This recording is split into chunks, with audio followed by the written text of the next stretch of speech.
Bonjour encore une fois. Alors la deuxième partie de ce cours, de ce chapitre de la granitisation concerne le deuxième type du granit, à savoir le granit intrusif. Le granit intrusif. En arabe c'est le granit l'indisasi. On va voir pourquoi cette appellation. Euh, on va donc étudier ce type de granit à partir de l'exemple du granit de Zéir sur le document. Alors, ce massif de granit de Zéir, le voilà. Il est entouré par ce qu'on appelle une auréole métamorphique. Auréole métamorphique, c'est-à-dire un ensemble de roches métamorphiques. Mais dont l'étendue est vraiment très limitée, contrairement à l'étendue des roches métamorphiques situées juste à côté du granit d'Anatixi qu'on a vu précédemment. D'accord? C'est-à-dire que les roches métamorphiques autour du granit d'Anatixi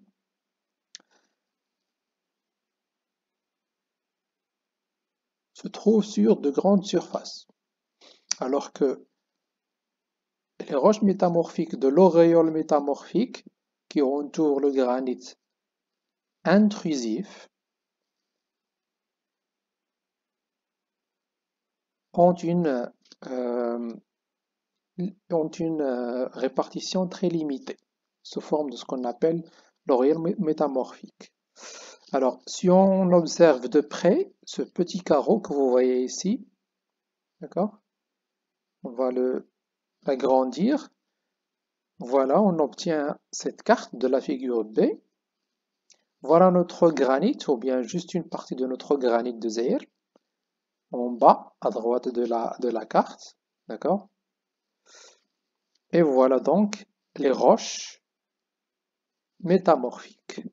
Les roches de l'auréole métamorphique, c'est ici, d'accord.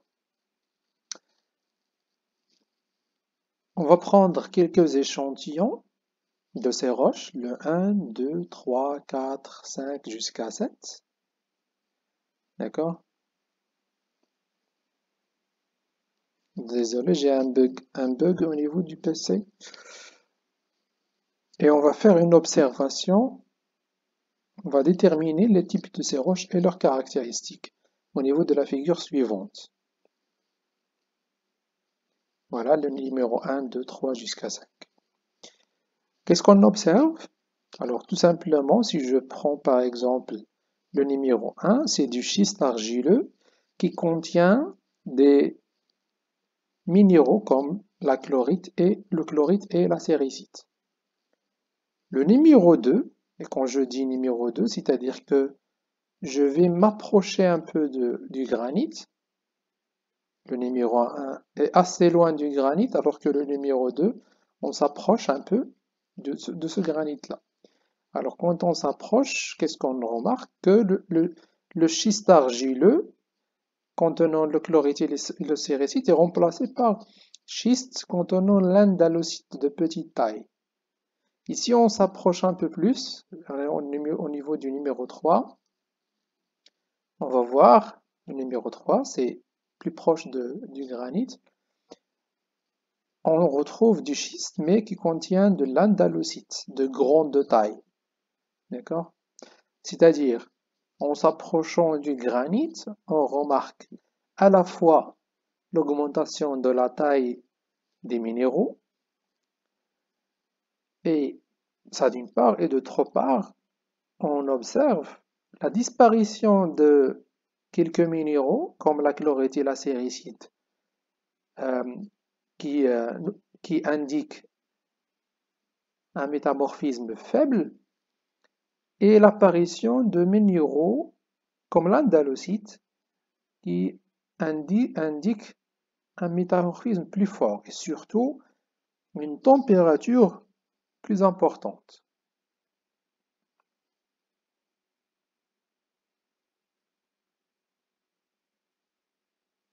On remarque également en s'approchant de ce granit, la disparition de l'orientation des minéraux, c'est-à-dire les roches proches du granit sont caractérisées par des minéraux non orientés, alors qu'en s'éloignant du granit, les minéraux deviennent plutôt des minéraux orientés. D'accord? Voilà. Alors, juste à côté du granit également, on retrouve par exemple le numéro 5. Alors, le numéro 5, en fait, il représente une roche qu'on a pris au niveau du granit. C'est ce qu'on appelle des enclaves. Des enclaves de la cornéenne dans le granit. Alors, c'est une caractéristique du granit, de ce type de granit, c'est-à-dire le granit intrusif. Il contient souvent ce qu'on appelle des enclaves, en noir ici. D'accord? Alors, c'est-à-dire que la structure et la composition minéralogique de cette partie noire est totalement différente de ce qui l'entoure, c'est-à-dire le granit qui l'entoure, ou là, le granit qui la contient. D'accord? Parce que la cornéenne ici, cette roche, cette enclave est contenue dans le granit. Elle est entourée par le granit. La voilà. D'accord? En fait, cette roche, d'où elle provient, elle ne provient en fait que des roches avoisinantes. D'accord? Elle provient des roches avoisinantes.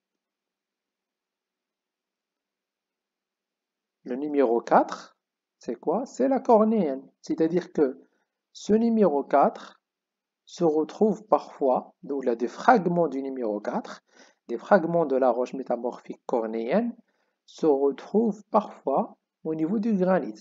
Des petits fragments au niveau du granit. Alors, qu'est-ce que cela indique? Toutes ces observations n'indiquent qu'une chose, que lors de la mise en place de ce granit et de ce petit granit, les roches, c'est-à-dire les roches entourées par, ou là qui entourent le granit, ont été soumises à une augmentation de la température. C'est-à-dire que c'est la température, l'augmentation de la température, qui a provoqué la transformation de ces roches, l'apparition donc de ces roches métamorphiques. D'origine, ce sont des roches sédimentaires, d'accord? Et ils ont subi un métamorphisme, une transformation. Et ce métamorphisme, tous les indicateurs montrent que c'est un métamorphisme dû à l'augmentation de la température. Bien sûr, cette température ne peut provenir que du magma granitique lui-même. C'est-à-dire que lors de la mise en place de ce granit, lors de la mise en place du magma, lors de la montée du magma, des profondeurs à travers les fissures, d'accord, et sa mise en place entre les roches sédimentaires, elle a provoqué, grâce à la chaleur, d'accord, grâce à sa chaleur, elle a provoqué la transformation de ces roches avoisinantes. D'ailleurs, c'est la raison pour laquelle on parle d'un métamorphisme de contact. C'est-à-dire que ces roches ont été transformées à cause de leur contact direct avec le magma.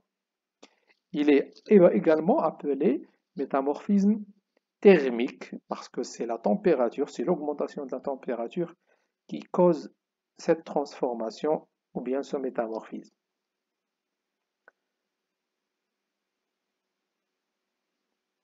On parle donc d'un granit d'intrusion, c'est-à-dire que le magma, en fait, s'introduit entre les roches adjacentes, d'accord, pour former des intrusions magmatiques. Et après le refroidissement, un refroidissement plus ou moins euh, lent, ça va provoquer l'apparition d'un granit. Et on parle d'un granit intrusif.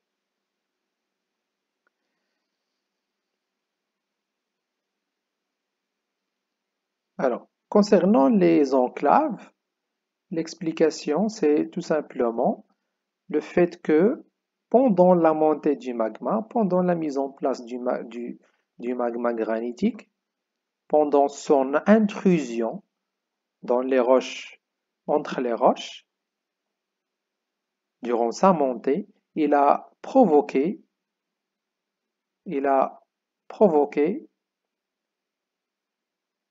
l'arrachement de quelques fragments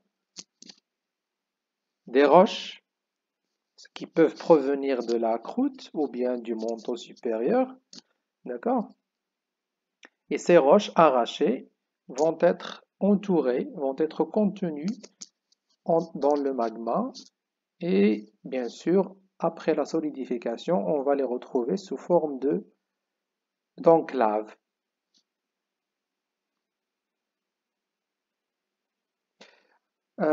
Pour conclure, on va faire juste une petite comparaison entre les deux types de granit, granit métamorphique, granit intrusif et le granit d'Anatyexie.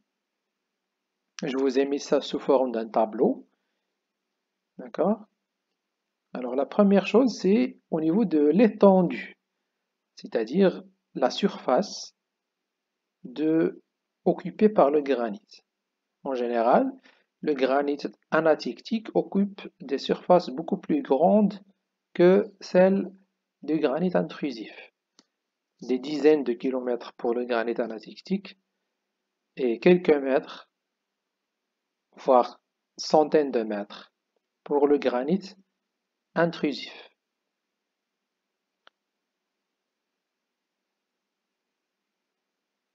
La limite entre le granit et les roches avoisinantes. Cette limite n'est pas du tout nette concernant le granit anatyctique, c'est-à-dire que il y a un passage progressif du granit vers les roches métamorphiques avoisinantes, c'est-à-dire qu'on passe par une roche qu'on a appelée la migmatite. D'ailleurs, cette migmatite elle est présente autour du granit anatyctique, alors qu'elle est absente autour du granit intrusif. Les limites entre le granit intrusif et les roches métamorphiques qui l'entourent sont claires. Il y a un passage direct, d'accord? Il n'y a pas un passage, progressif. Les enclaves, elles sont absentes dans le granit anatyctique et on ne les retrouve que dans le granit intrusif. Même chose pour l'auréole métamorphique. D'accord? Les roches métamorphiques constituent une auréole métamorphique autour du granit intrusif. Cette auréole est absente chez le granit anatyctique.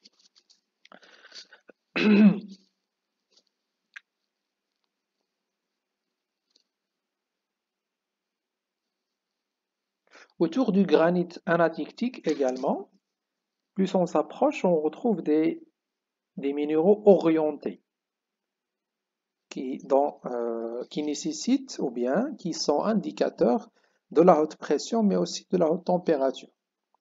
Mais lorsqu'on s'approche du granit intrusif, on remarque l'absence des minéraux orientés et l'apparition de minéraux indicateurs de la haute température et de basse pression.